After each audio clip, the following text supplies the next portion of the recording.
neutral relationship with Chavez, with Venezuela under Chavez, and but at the same time, I mean, they are relatively insulated. They don't trade that much with Venezuela, and their economy, by contrast, is very well managed and very stable. As for Brazil cannot be affected directly by Venezuela. But what is at stake to some extent is Brazil's claim to be a leader of the region, to be the great manager and the great conflict resolver, a role it has played extremely well over the last 10 years under President Lula.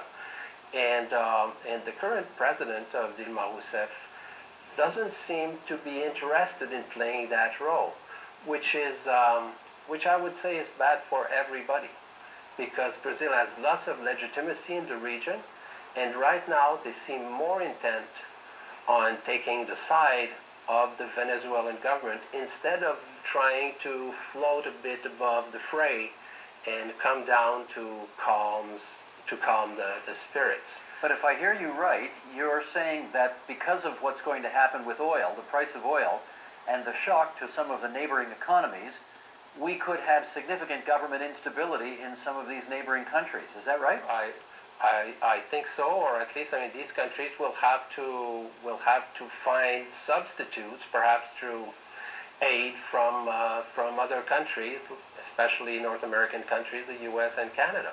And many of those countries have significant vulnerabilities in the Caribbean. Many are very violent too. Many are very susceptible to corruption simply because they are small. There are problems with drug trafficking. So yes, there could be consequences. The biggest one, the most important one, is Cuba. And with Cuba, it's a more complicated story because Cuba has had a very close relationship with Chavez, Venezuela, and Cubans. In fact, doctors and various technicians, but especially intelligence and security specialists from Cuba, are currently in Venezuela and working quite closely with Maduro. Sorry? I'm sorry, I was just going to say, can you imagine the Castro brothers falling, that government falling as a result of what's transpiring in Venezuela? I can't see that happening because they've been through economic disasters. They have an extremely good grip on the military and the security forces, and they will be able to impose their will on the Cuban people. But it will be a major challenge for them.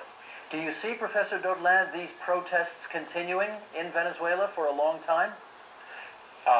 Yes, I do. In fact, I see the situations deteriorating further because if the government wants to tackle the problems of inflation, if it wants to introduce a more rational economic policy to avoid the shortages, in the short and medium term, this is likely to be very costly, and most of that cost will be borne by poor people.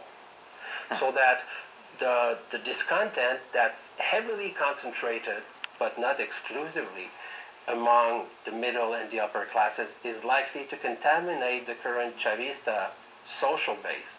And these people will have no voice.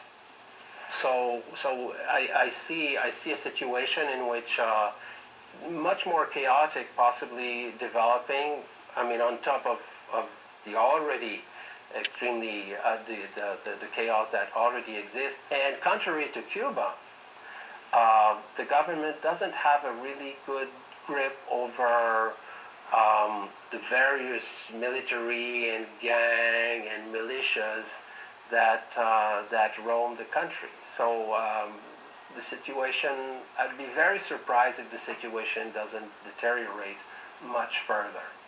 Professor Jean Daudelin from Carleton University at the Norman Patterson School of International Affairs, it's good of you to join us on TVO tonight and help us out with this increasingly complicated problem in Latin America. Thank you so much. You're very welcome. All right, moving along. This week, the agenda examines